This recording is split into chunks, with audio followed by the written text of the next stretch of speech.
All glory and honor to the Triune God. Greetings from the Marthoma Sunday School Samajam. It is with great honor that I consider it an opportunity to come back with another class to study together the minor prophets in the Bible. Especially today we are talking about Amos. Now, Prophet Amos is a very important figure in the Old Testament history. Amos finds a special place in the list of Old Testament prophets. The aim of this chapter is twofold. Firstly, God never condones the discrimination and the exploitation in society. Secondly, by religious rites, we cannot hide our sins and unrighteousness. Firstly, God never condones the discrimination and exploitation in society. Secondly, by religious rites, we cannot hide our sins and unrighteousness. With this aim in mind, let us look to the Lord in prayer. Gracious and Heavenly Father, we thank you for our life. We thank you for the vision that you have given us, Lord, so that we may live in this world in an honorable manner.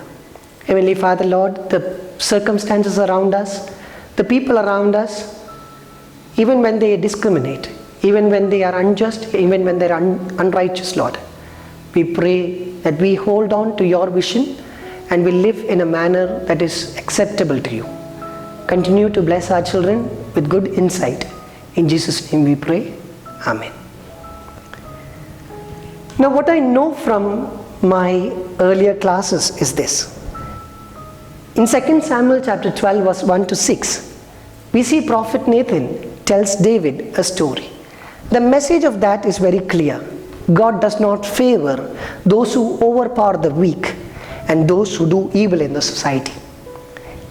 Secondly, we see in the New Testament in Luke chapter 19, the acts of restitution that Zacchaeus did for his sins. When he repented and when he promised that he would give half of his wealth to the poor and return fourfold that which he unlawfully took.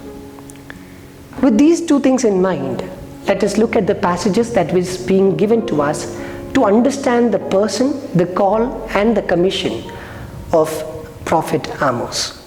The biblical passages that we are mentioning in this chapter is Amos chapter 2 verse 6 to 8, Amos chapter 4 verse 1 to 5, Amos chapter 5 verse 21 to 24, Amos chapter 7 verse 7 to 17. When we understand the person who is called as Prophet Amos, his call, his context and his commission should come to our mind. Especially when we understand the person of Amos, he was a shepherd in Tekoa. He was an 8th century prophet. The meaning of the word Amos is one who bears or one who is strong. He is known as a prophet of social justice. Amos was a shepherd in Tekoa, a hilly area around 16 kilometers south of Jerusalem. God called Amos as a prophet while he was shepherding his flock. He prophesied during the reign of Jeroboam II, who was the king of Israel at that time, and Uzziah was the king of Judah at that time. So 787 to 747 BCE may be the time where this human being or this person or this shepherd or this prophet did his ministry. Now the context of this ministry is this. Now Israel had become financially prosperous during the time of Jeroboam. Hence, a different and a dominant class of citizens or subjects had started to form there. People consisting of army generals, landlords, merchants, lived in luxury and exploited the poor. Injustice and violence were rampant there. And because of this, to overcome or to shadow this, superficial religious observances became more and more. The sacrifices and rituals were prevalent. On the appearance, all the Israel were thinking about this. as in all of Israel, were thinking about this. Our spiritual life is strong, and took it for granted that God was on their side. But Amos' message is very different from what they were thinking or appearing to the outside world. In this milieu, Amos prophesied based on justice and moral values. He warned that God will not accept the offerings or sacrifices of people who do not respect God's justice and righteousness. God's justice and righteousness were the prime foundation of Israel's spirituality, and Amos questioned their shifting away from their foundation. Now, based on the passages, we need to understand a few things regarding what came to Amos' attention when he was called and he was commissioned by God. In chapter 2, verse 6 to 8, it is stated that the people sell the innocent and righteous. They wait to see the destruction of the weak. They trample upon the poor and deny the injustice. They lead immoral lives. They make the Lord's altar unholy. We see in Amos chapter 7 a priest from Bethel known as Amaziah.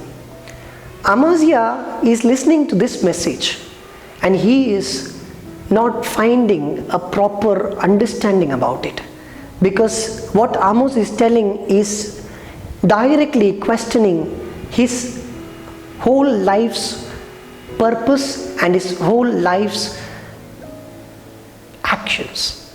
In that manner, we see that Amaziah is questioning Amos to go back to his hometown, and that is where he is being told by Amos that you are going to go to a pagan land. In Amos chapter 4 verse 1, we see rich Samaritan women who are oppressing the poor, crushing the needy, and instigating their husbands to do evil. And Amos is questioning the northern kingdom in this manner. The women he is questioning, the religious elite he is questioning, the ones who is in authority he is questioning, based on God's justice and righteousness. And when we see God's punishment towards God's people for their injustice, we need to see Amos chapter 7 verse 9. High places of worship in Israel will be destroyed, and there will be a war against the house of Israel. Whatever they did unjustly will come back to them in fair manner to them. When we understand these passages, there are two key phrases that we need to understand. When we read in the last chapter, we understood that there are certain forms, certain phrases which we need to have a better understanding about, which will help to understand the book in entirety. Two words come to our mind, or through the passage come to our senses. One, plumb line. Two, cows of Bashan. When we understand about plumb line, it is understood as a line or strong cord used by sculptors and builders to determine accurate lines, especially verticality.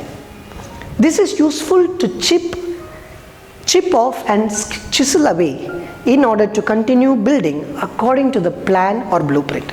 So if you have a blueprint, this plumb line will help you to be closer to the plan or closer to the blueprint, and to chisel off or to chip off whatever is extra in that plan.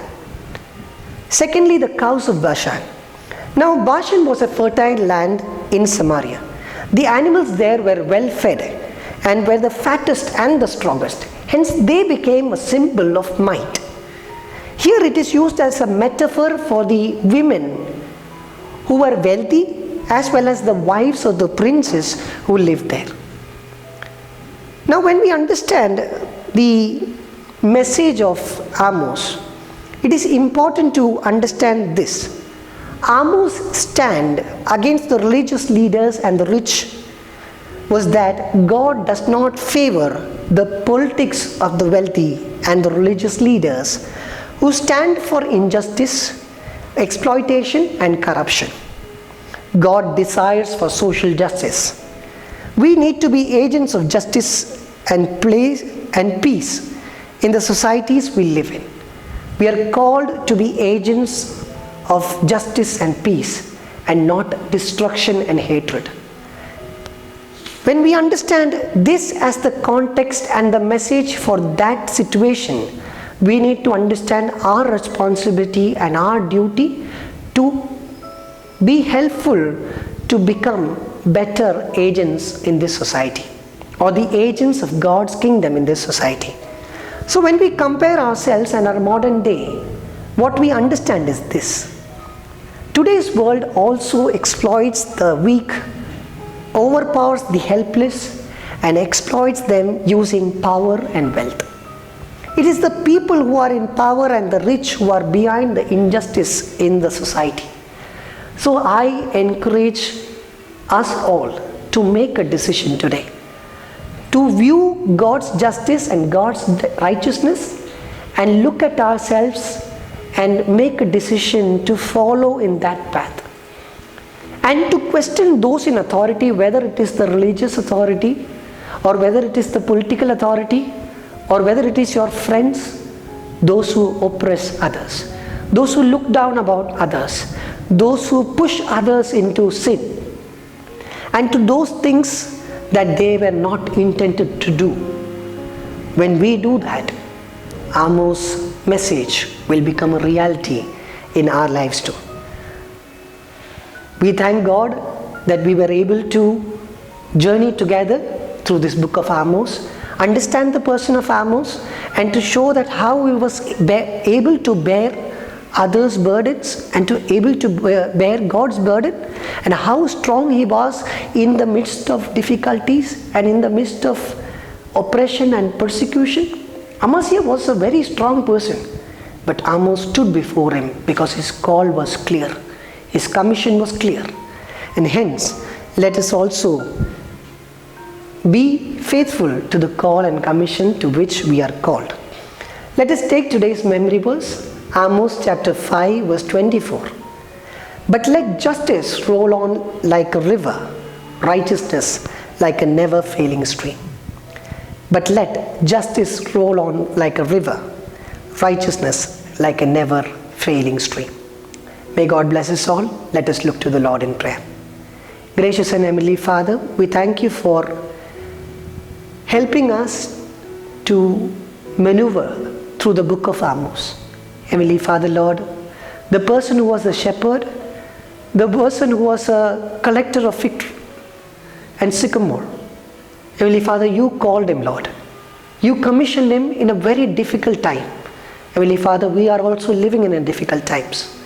Heavenly Father, we pray that the people who are listening to it, the person who is speaking and the people who have arranged this curriculum, be agents of your justice and your righteousness. Let us all be flowing like a river, Lord Father. Let us never fail you, Lord Father, as a stream which gives comfort and hope and a new life to all those who are thirsty and those who are willing to listen to you. Continue to guide us and help us to be strong in our conviction, Lord. Heavenly Father, whenever things go according to our will, we stand by you.